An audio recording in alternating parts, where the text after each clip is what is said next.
exhausted. Hey guys. So, um, my dad didn't really want to have kids because he didn't want to pass on all his genetic problems. Like, we build muscle really, really, really fast, but we also have a lot of joint problems. And, we're both insomniacs. So, here I am, this insomniac exchange student, and I am confronted with the genius idea of taking up swimming. Swimming's perfect, right? I mean, no pressure on my feet, alignment through my back.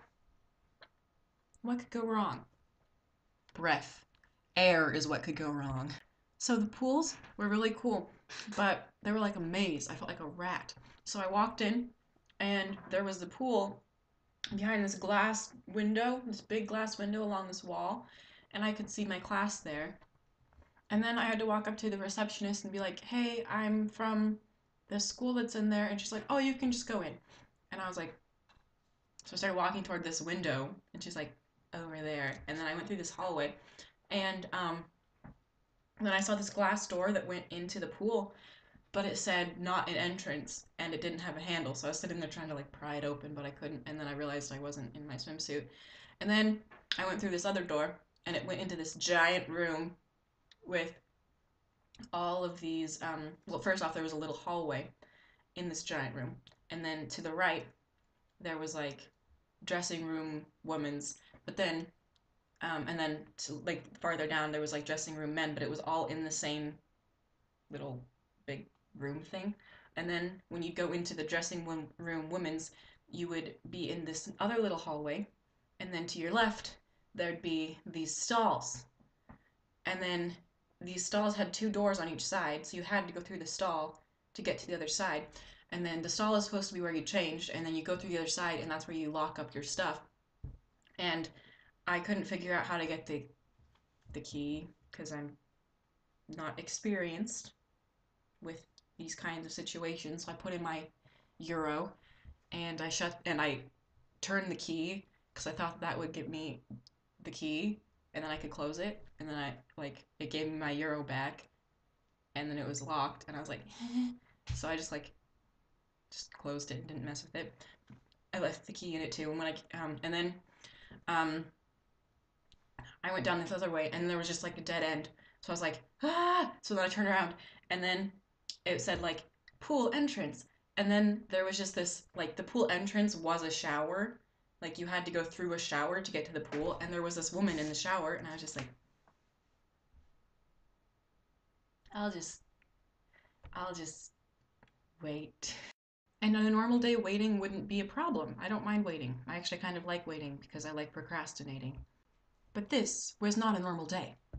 See, today is Wednesday, and every Wednesday I have 2 hours of two free periods before sport. And my friends were like, "Do you know how to get to the swimming pool? It's not on campus." And I was like, "No, but I'll come with you." And they're like, "Okay, we'll wait for you. We'll meet you back here." And I was like, "Perfect." So our break ends at 11:25. So I'm gonna be back at school at 11:25. False. You see, 11:25 was when the break ended, but it was also when the next class began. So I show up at school, and then I check my phone, and I have a text from my friend that's like, "Did you find it?" And I realized this whole thing came together in my mind, and I was like, "Crap!" And everyone was already gone. So then my wonderful friend showed up, and he didn't have to make sport. Dang it! He didn't have to do sports, take sports, because he had a bad knee. So he got to go home, and I was just like, "So you don't have a class?" And he's like, "No." I was like, "Hey." So he showed me where the swimming pool was, and I had to follow him with my bike on his motorcycle thing. It's a moped, the word just didn't come out. So by the time I got there, I was approximately 20 minutes late. But then anyway, I was swimming.